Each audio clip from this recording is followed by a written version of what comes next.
Okay, good afternoon. How's everybody? My name's Richard Toth. I'm a hairstylist, colorist, what else? A barber, you name it. I do about 70% women and 30% men in Los Angeles, California. I'm from Pittsburgh, Pennsylvania, south of Pittsburgh, a place called Munhall. And usually when you're from a different locality, you always mention the big city and you forget the little town. Well, I'm from Munhall, and I came out here in 1959, and lived a winter out here and thought I died and went to heaven. But along the way, if somebody told me I was going to be a hairdresser, I would have never believed it. Never. I thought I was going to be a 5'8" quarterback. Yeah, sure. But I never thought of being a hairdresser. I came out, got a job at Lockheed Missiles, and lived across the street from a beauty school.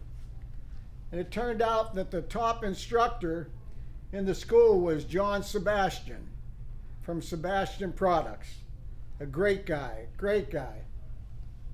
So I lived across the street from this school, and somewhere along the line I thought, hey, why not? Why not give it a shot?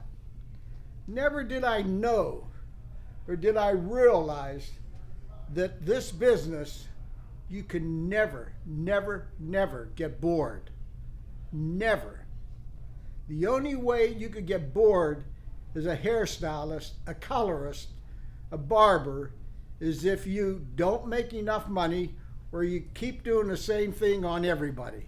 And we know that's wrong because everybody's uniquely different.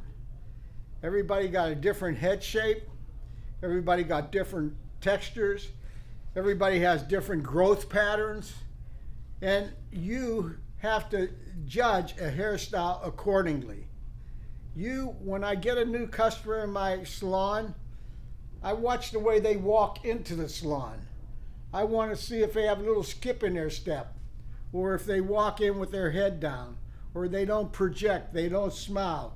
So it tells me something about a person right away. Right away. So what I do is, first of all, you're dressed right. You have to dress the part. This business is all about attitude. And if you present yourself properly, you'll do good. And if you present yourself with a good attitude, you'll do good. But you've got to perform. People in California have been to the best hairdressers in the world. So if you're talking the talk, you gotta do it. You just have to do it.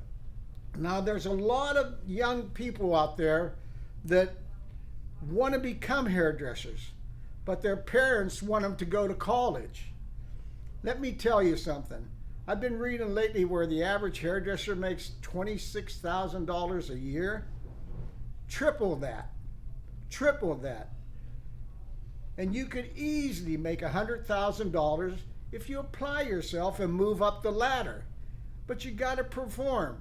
There's so many avenues in our profession to make money.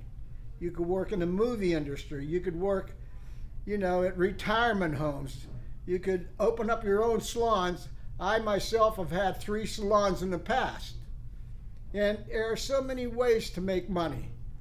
But it's up to you. It's up to you. You can't make money if you don't do your work. If you don't practice to become the best. I know that when I go into beauty supplies and I'll talk to somebody behind the counter and I'll ask them if they're a hairdresser, and they'll say, yeah. And say, why? Why aren't you doing hair? Well, I couldn't do this, I couldn't do that. Forget that stuff. I couldn't do this, I couldn't do that.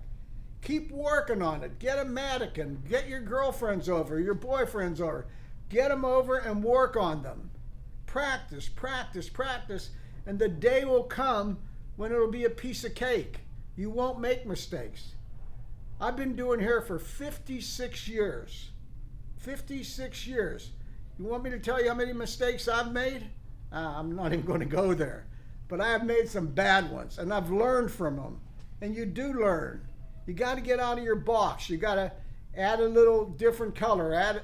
Just do different things. Hold your finger at a different angle to create a different effect. And there's nothing wrong with being an assistant. There's nothing wrong with being an assistant. But if you're an assistant in the salon, watch everybody work. If you're assisting one guy, watch him, or one woman, watch her. Watch how she talks to her customers, how she relates to them, how she connects with them. Watch when she cuts hair, how she holds her finger position. And study what they're doing. Listen to what they have to say. When you're doing colors for your mentor, when you're doing colors, have a booklet full of colors. Put down what level it started at, what color you put on, and write down in your own terminology what the end results were. But stay on top of your mentor. And they might want you to be an assistant for 2 years, 3 years, but you don't want to be an assistant for 2 years or 3 years. 1 year is enough. 1 year is enough. Besides that, you've gone to school for 1.5 years, and 1 year of being an apprentice, that's 2.5 years. There comes a time when you have to say, I'm going to learn, and you got to learn. Stay on top of it, and you'll eventually get better, and better, and things will click for you. Okay? So remember, if you're doing colors, keep a book of the colors you're using, what level you started, what color you used, and the end results. And doing long-haired haircuts. I don't do a long-haired haircut. I mean long hair, unless the patron is standing up. I don't want patrons sitting in the chair, having the hair loop over the back of the chair, and bending over So have the customer stand up, right at eye level, and you can even sit down, as long as you got the hair at eye level, and then cut it to the length you want. I have customers that come from other states just to have me cut their hair. And I've had them say, hey, you know what? I've never seen anybody making me stand up and have my hair cut. But what the main reason I'm giving you this segment is, it's so much fun to be a hairdresser. Really is. Like I said, I work 3 days a week now. I work in a co-op. I've owned 3 salons, and I just love the business. I still work 3 days a week, and believe it or not, I'll be 80 years old in about 3 months. Whoopee! But just believe in yourself. You gotta believe in yourself, because if you give up, then you'll be the woman behind the counter selling products. When there's so much gratification in doing hair. Every time you do somebody gets up and they give you a big hug and thank you, I love it. It makes you feel like $1 million.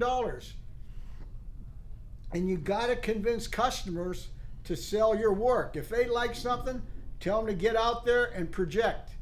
Because you'd be surprised when you do something nice on somebody, they go home and their husband or their girlfriend didn't like it.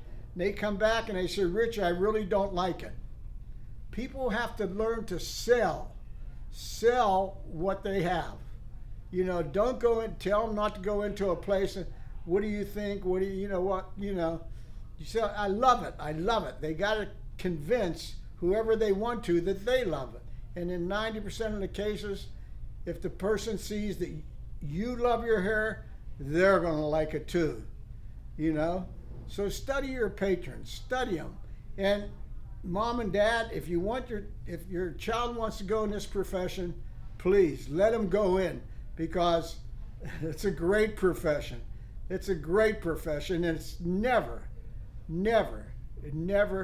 boring. Okay, thank you. My name is Richard Toth, and I'm in Los Angeles, California.